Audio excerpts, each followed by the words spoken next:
Well, let's bring in now the former Israeli Prime Minister Naftali Bennett. Mr. Bennett, thank you very much for joining us here on the programme.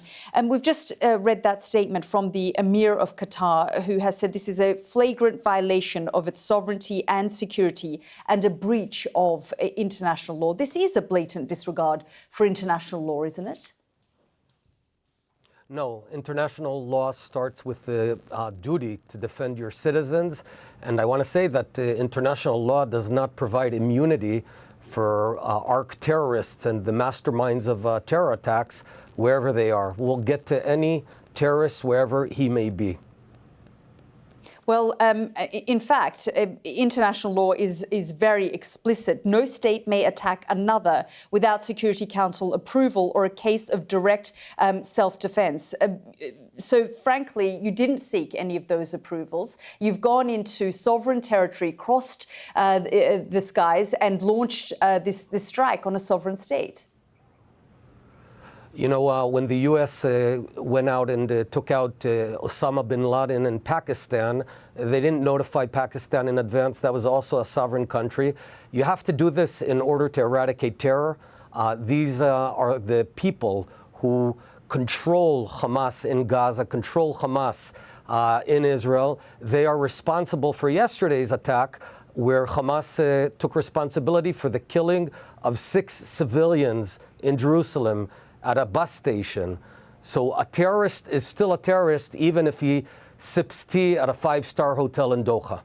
So you're saying basically that sovereignty is negotiable. International law is just a thing of paper. Diplomacy, these sorts of things don't actually matter, because we know that for the last 20 plus months since October 7, Israeli officials have travelled to Doha a number of times, sat in hotels where Hamas was in another wing of that hotel and negotiated with their Qatari counterparts. How can they now trust Israel?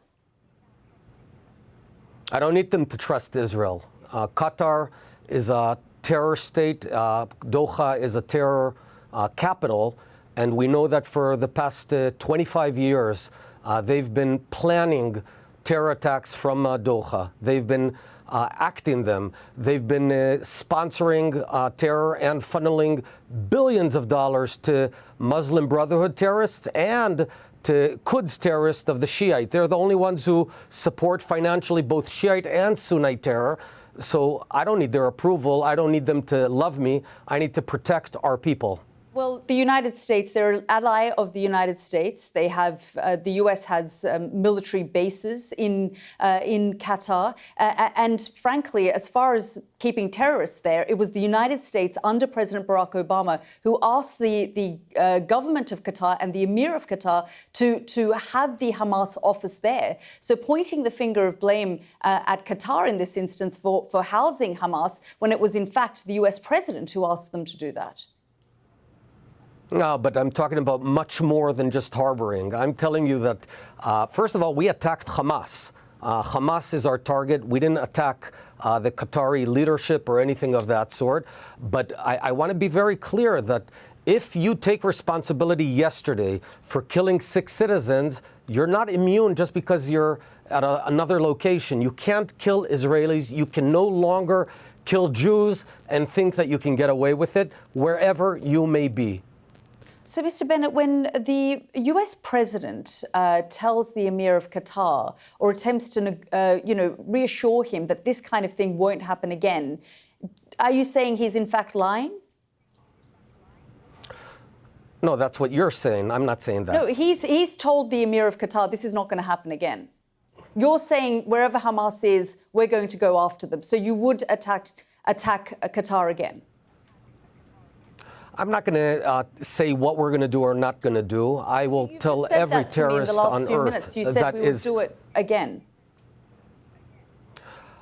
Let me be clear. Any terrorist on earth who's planning to murder Israelis, planning to murder Jews, will be killed if necessary.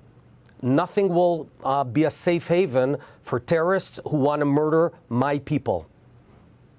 And that is the position of the Israeli government, regardless of what the US president is saying, that this won't happen to the Qataris again? I don't think the U.S. president says that you can go murder Israelis and get away with it. He himself said that these. Let me finish the sentence. President Trump today, after the attack, said through his spokespeople that the Hamas leadership needs to be eradicated. He did, in fact, but he also spoke in the last hour or so with the Emir of Qatar. They've put out a statement saying that the US president has told them this isn't going to happen. Look, what I can tell you is my message, our message, is that the days where you can go around murdering and raping and burning Israelis, let me remind you, it was Hamas who attacked Israel on October 7th, burning, raping, murdering 1,200 Israelis. Right now, Hamas is holding 48 hostages, of which 20 are alive and being tortured and starved to death in dungeons. So Hamas is the terror group. We are on defense. And when you take out terrorists, you're actually saving lives, and we're proud to do that. Naftali Bennett, thank you very much for joining us here on the program.